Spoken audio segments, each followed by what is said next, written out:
So we'll see the Kiliani-Fisher synthesis.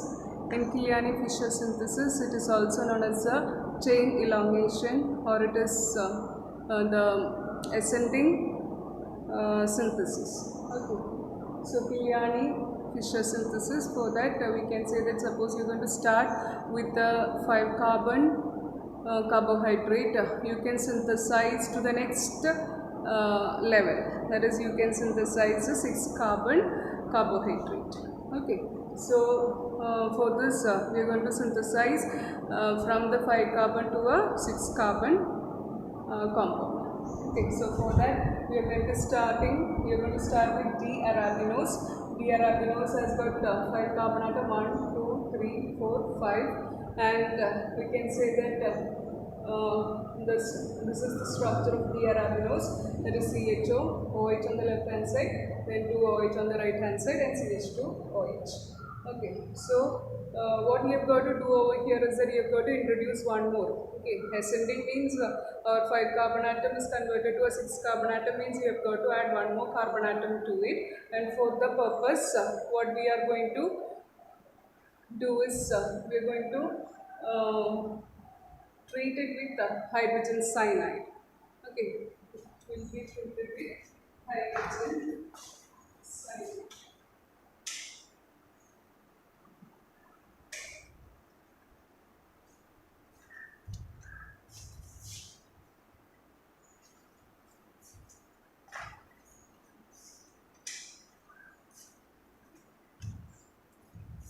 So this is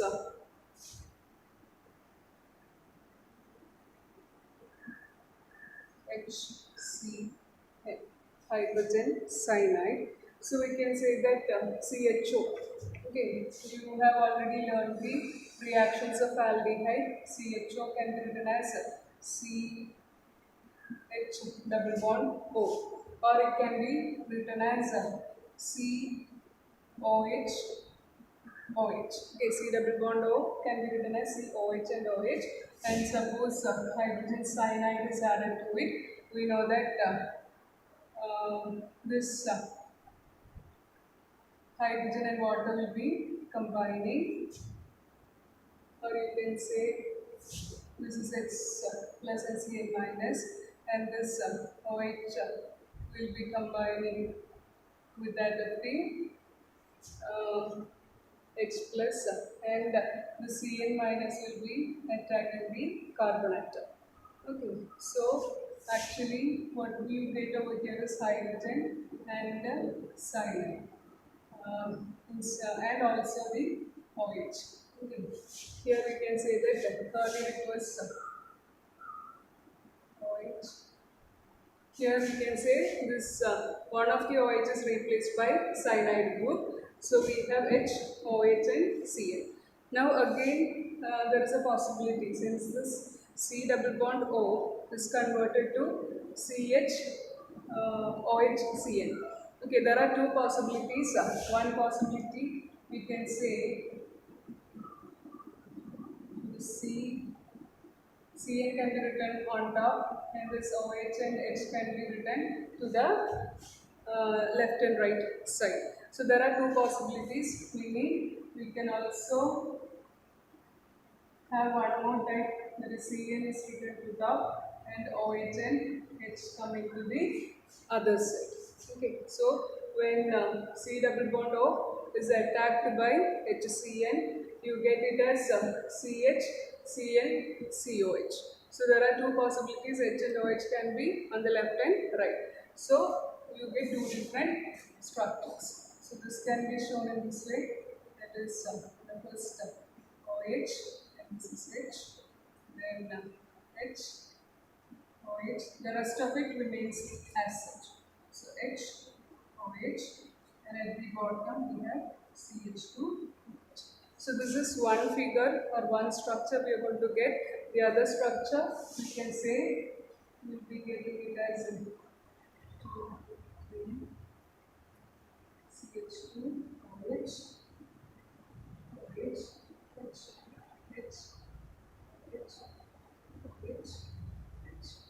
Okay, so here you get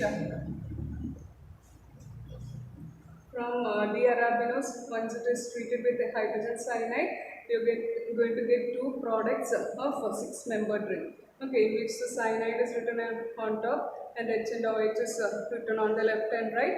So you get two possibilities, and this is known as glucononitrile.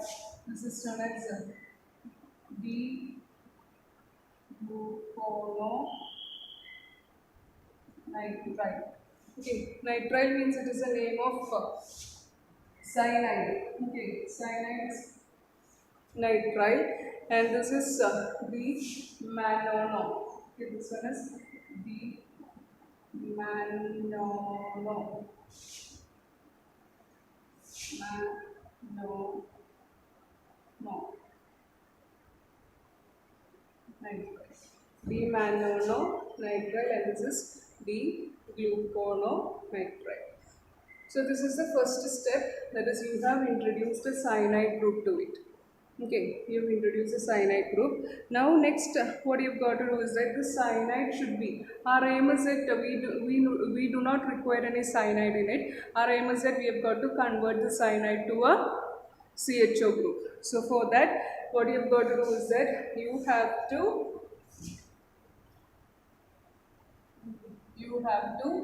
hydrolyze this particular. Okay, so in this case you can say to this if you are hydrolyzing it. Okay, suppose you're going to hydrolyze this, what happens? You can say that the CN becomes COOH, and the CN becomes COOH. Okay, so what you're going to do is that the first you're getting the D-manono-nitrile and D-glucononitrile is upon hydrolysis. Okay, you can call it as acid hydrolysis, which is represented as H plus bar H2O. Upon acid hydrolysis, you get the product as D-gluconic acid. Okay, this is known as D-gluconic acid and D-mannonic acid. Mannonic acid. So you're getting D-gluconic acid and D-mannonic acid. And further, what you've got to do is that this has to be heated, because our aim is that to get CHO and not COOH. So you have got to reduce COOH to CHO, and the direct reduction is not possible, and therefore you have got to protect this group, and further you have got to reduce it. So for that you have got to heat this particular. Okay, you have got to heat this D-gluconic acid and D-mannonic acid. So once you are heating, what happens is that once you are going to heat the D-mannonic acid and D-gluconic acid, what happens is that you will be getting a lactone formation, and you get a gamma lactone. That is CO 1, 2, 3, 4, 5, 6. Okay, you will be getting gamma lactone formation. Gamma means this is a functional group. Functional group attached to carbon is alpha, then beta, then gamma. So you're going to get the gamma lactone formation. That is, this was CHOH, COOH, and then we have the OH, H, OH, H, OH, H, H. This was our mannonic, I mean gluconic acid. Okay, this was gluconic acid, and C double bond O, OH, C, OH, H.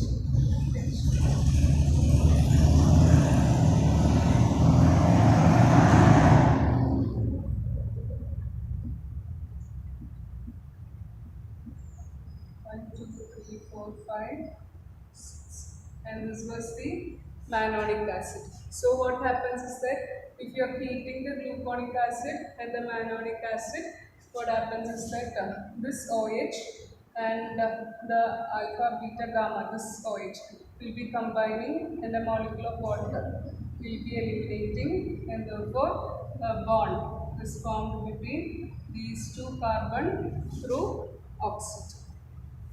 Here also 1, 2, 3, 4. So we can say that here it is actually the reaction is like this. From here NH and from here NOH, a molecule of water will be getting eliminated, and these two carbon will be attached through a oxygen atom. So these are the gamma lactones. So we can say that this is that of the glucose. So it is known as gamma glucono lactone, and this is gamma mannano lactone. Okay, you're not.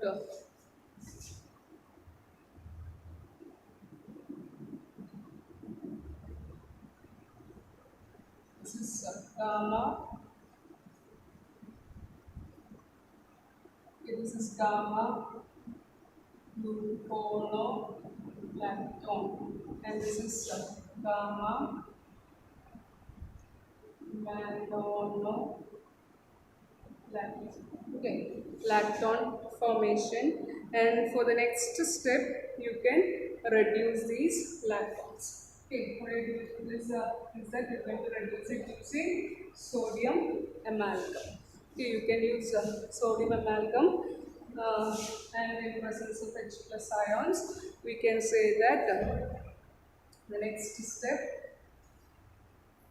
okay, that is NaHg and H plus.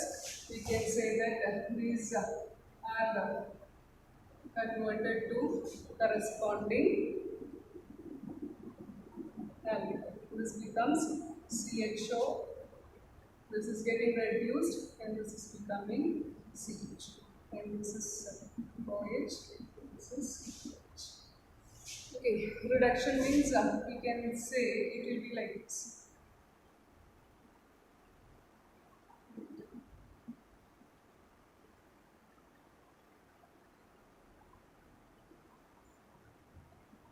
It was like this. Okay, earlier it was like this, lactone. So for reduction, we can say that this is broken. Hydrogen is added over here, and the hydrogen is added over here. So this becomes CHO. Okay, this part is becoming CHO, and this is becoming OH. That is what? Okay, so you're getting D-glucose and